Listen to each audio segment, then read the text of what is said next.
Hi friends, तो आज बहुत दिनों के बाद मैं एक स्टोरी लेकर आई हूँ और ये स्टोरी मैंने मतलब कहीं से ऑनलाइन नहीं उठाई। क्योंकि मैं एक टीचर हूँ, तो ये एक किताब में मैंने एक मोटिवेशनल स्टोरी पढ़ी थी जो मैं आज आपके साथ शेयर कर रही हूँ। तो स्टोरी का नाम है आखिरी सीढ़ी। और स्टोरी शुरू होती है एक छोटे से गांव से, जहाँ पर एक अर्जुन नाम का एक बच्चा रहता था। वो पढ़ाई में तो ठीक-ठाक था, लेकिन उसके मन में हमेशा ये एक रहता था कि मैं अपनी ज़िंदगी में कभी कुछ बड़ा नहीं कर पाऊँगा। और जब भी उस पे कोई मुसीबत आती, पे एग्ज़ाम वग़ैरह आते, तो वो ये सोचता कि यार मुझसे नहीं हो पाएगा, मैं कुछ अच्छा नहीं कर पाऊँगा।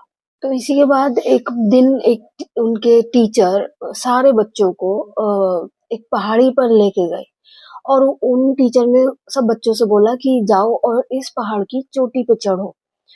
चढ़ाई बिल्कुल आसान नहीं थी, बहुत कठिन चढ़ाई थी। तो उसमें सभी बच्चे जा रहे थे, कुछ बच्चे थक के बैठ गए और जिसमें से अर्जुन भी था।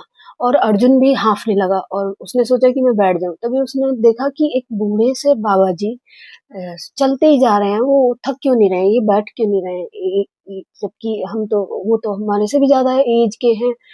तो वो भागकर उनके पास गया और बोला कि बाबा, आप क्या आपको थकावट नहीं हो रही? आप थक नहीं रहे हो? तो बाबा जी ने हँसकर उसको जवाब दिया अर्जुन को कि हाँ, मैं थक रहा हूँ, क्यों नहीं थक रहा? मैं थक रहा हूँ, लेकिन मैं रुकता नहीं। मैं धीरे-धीरे ही चलता हूँ, लेकिन मैं चलता हूँ, मैं रुकता नहीं हूँ।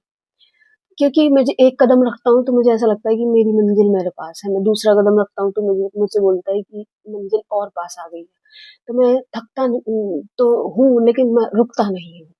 तो ये बात अर्जुन के मन में बहुत बुरी तरह से बैठ गई और अर्जुन ने इस बात को ऐसा घर किया कि उसने वो चढ़ाई पूरी की और वो चोटी पे पहुंच के उसे इतनी खुशी महसूस हुई, वो इतना खुश हुआ, खुद पे प्राउड उसे फील हुआ और उसका जो एक कॉन्फिडेंस लेवल था वो बहुत बूस्ट हुआ।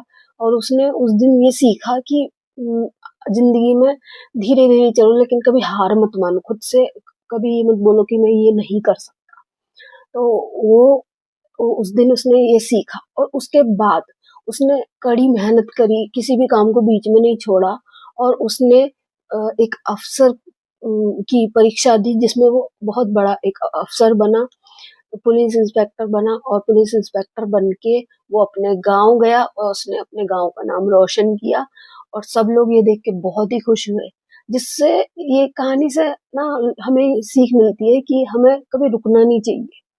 भले ही धीरे चलो, लेकिन कभी रुको मत।